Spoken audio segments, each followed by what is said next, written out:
5장 에스더가 왕과 하만을 잔치에 초대하다. 금식한 지 사흘째 되는 날에 에스더는 왕후의 애복을 입고 대궐 안뜰로 들어가서 대궐을 마주보고 섰다. 그때 왕은 어전 안에 왕좌에서 문 쪽을 바라보고 앉아 있었다. 왕이 에스더 왕후가 뜰에 서 있는 것을 사랑스러운 마음으로 바라보고 지거있던 금규를 에스더에게 내밀자 에스더가 가까이 다가가서 그 규의 끝에 손을 대었다. 왕이 그에게 말을 건네었다. 웬일이오 에스더 왕후. 무슨 소청이라도 있소? 당신에게라면 나라의 절반이라도 떼어주겠소. 에스더가 말하였다. 임금님께서 허락하시면 내가 오늘 잔치를 차리고 임금님을 모시고 싶습니다. 하만과 함께 오시면 좋겠습니다. 왕은 곧 명령을 내렸다. 에스더의 말대로 하겠다. 곧 하만을 들라 하여라. 왕과 하만은 에스더가 베푼 잔치에 갔다.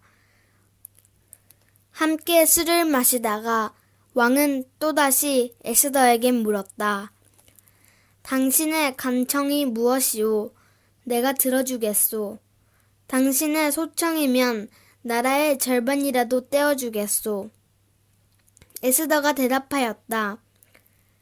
내가 드릴 간구와 소청은 별것이 아닙니다. 내가 임금님께 은혜를 입게 되어 임금님께서 기꺼이 나의 간청을 들어주시고 나의 소청을 받아주시겠다면 나는 내일도 잔치를 차리고 두 분을 모시고 싶습니다.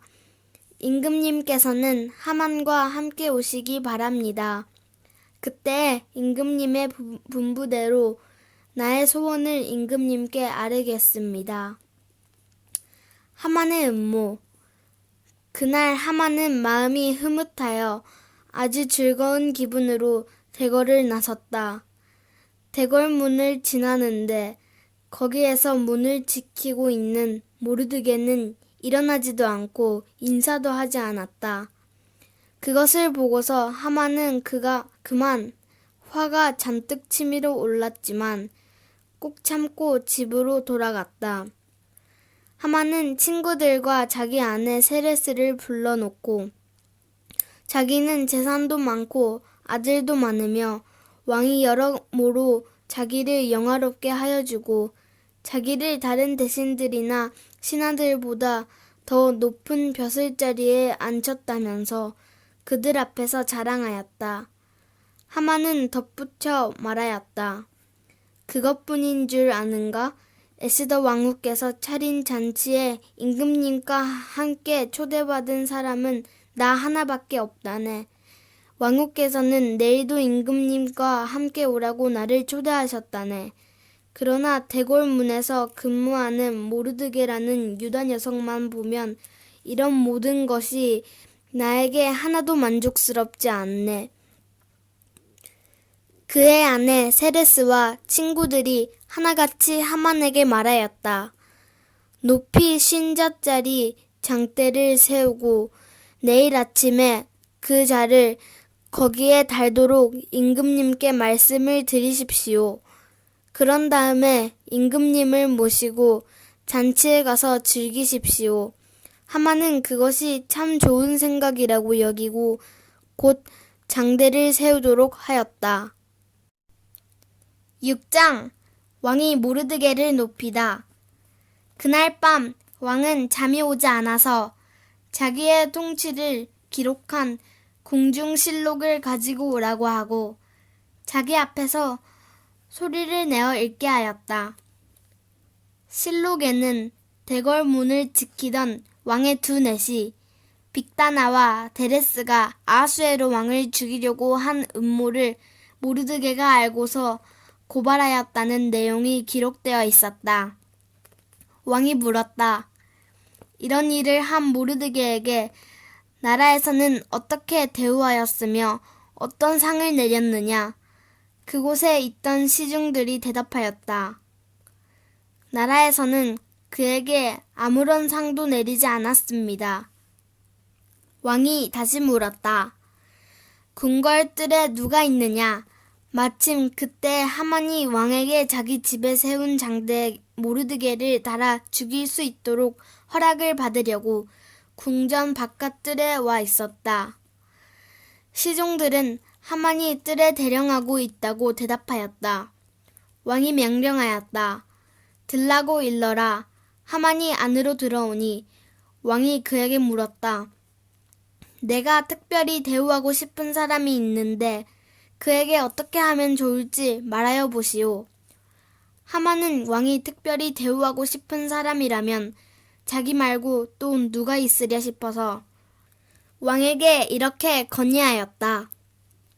임금님께서 높이고 싶은 사람이 있으시면 먼저 임금님께서 입으시는 옷과 임금님께서 타시는 말을 내어오게 하시고 그 말에 머리를 관으로 꾸미게 하신 뒤에 그 옷과 말을 왕의 대신 가운데 가장 높은 이의 손에 맡기셔서 임금님께서 높이시려는 그 사람에게 그 옷을 입히시고 그 사람을 말에 태워서 성 안거리로 지나가게 하시는 것이 좋겠습니다. 말을 모는 신하에게는 임금님께서는 높이고 싶어 하시는 사람에게 이렇게까지 대우하신다 하고 외치게 하심이 좋을 듯합니다. 왕이 하만에게 명령하였다. 곧 그대로 하시오. 대궐 문에서 근무하는 유다 사람 모르드게에게 내 옷과 말을 가지고 가서 경이 말한 대로 하여 주시오. 경이 말한 것들 가운데서 하나도 빠뜨리지 말고 그대로 하도록 하시오.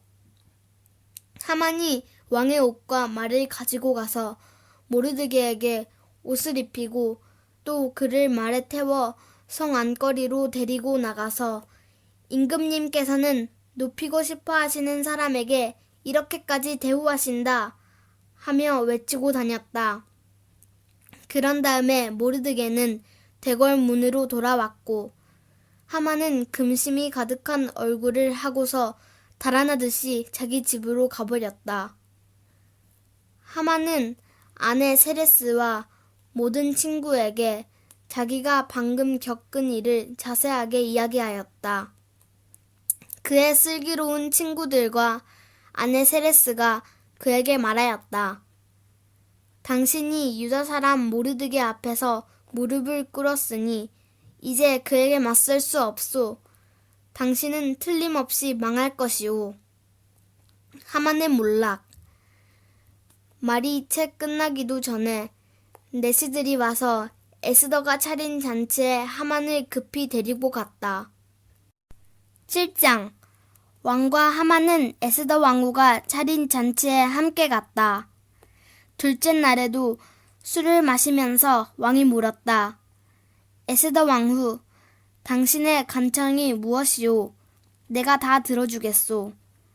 당신의 소청이 무엇이오? 나라의 절반이라도 떼어주겠소. 에스더 왕후가 대답하였다. 임금님, 내가 임금님께 은혜를 입었고 임금님께서 나를 어여삐 여기시면 나의 목숨을 살려주십시오. 이것이 나의 간청입니다. 나의 결례를 살려주십시오. 이것이 나의 소청입니다. 나와 내 결례가 팔려서 망하게 되었습니다. 살육당하게 되었습니다. 다 죽게 되었습니다. 우리가 남종이나 여종으로 팔려가기만 하여도 내가 이런 말씀을 드리지 않을 것입니다. 그만한 일로 임금님께 걱정을 끼쳐 드리지는 않을 것입니다. 아하수에로 왕이 에스더 왕후에게 물었다. 그 자가 누구요? 감히 그런 일을 하려고 마음을 먹고 있는 자가 어디에 있는 누구인지 밝히시오. 에스더가 대답하였다. 그 대적, 그 원수는 바로 이 흉악한 하만입니다. 에스더의 대답이 떨어지자마자 하만은 왕과 왕후 앞에서 사색이 되었다. 화가 머리 끝까지 오른 왕은 술잔을 내려놓고서 자리에서 일어나 왕궁 안뜰로 나갔다. 하만은 왕이 자기에게 벌을 내리기로 마음먹은 것을 알고서 그 자리에 남아서 에스더 왕후에게 목숨만 살려달라고 애걸하였다. 왕이 안뜰에서 술자리로 돌아와 보니 하만이 에스더가 눕는 침상에 엎드려 있었다. 이것을 본 왕은 내가 집안의 왕후와 함께 있는데도 저놈이 왕후를 범하려고 하는구나 하고 소리쳤다. 왕의 입에서 이 말이 떨어지자마자 내시들이 달려들어서 하만의 얼굴을 가렸다. 그때 왕을 모시는 내시들 가운데 한 사람인 하르보나가 말하였다. 하만이 자기 집에 높이 50자짜리 장대를 세워 놓았습니다. 그것은 임금님을 해치려는 자들을 제때 고발한 모르드게를 매달아 죽이려고 세운 것입니다. 그때 왕이 명령을 내렸다. 하만을 거기에 매달아라. 사람들은 하만이 모르드게를 매달려고 세운 바로 그 장대에 하만을 매달았다. 그런 다음에야 비로소 왕의 분노가 가라앉았다.